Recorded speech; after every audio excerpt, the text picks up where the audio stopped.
শ্বাসকষ্টটা বেশি হয়, কাশি বেশি হয়।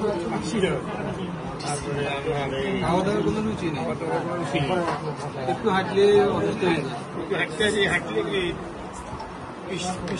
ভীষণ সেসব গেলেই হরান হরান ভাব একটা বাড়ি গেল, তারপরে খাইনি। এটা বই রইল প্রেসক্রিপশন বই বই বই বই তো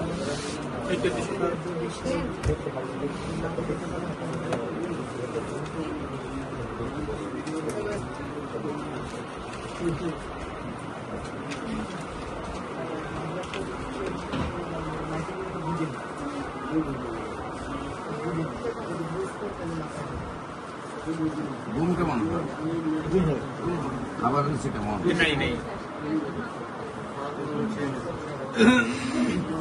প্রস্রাব কিলার এখানে কিলার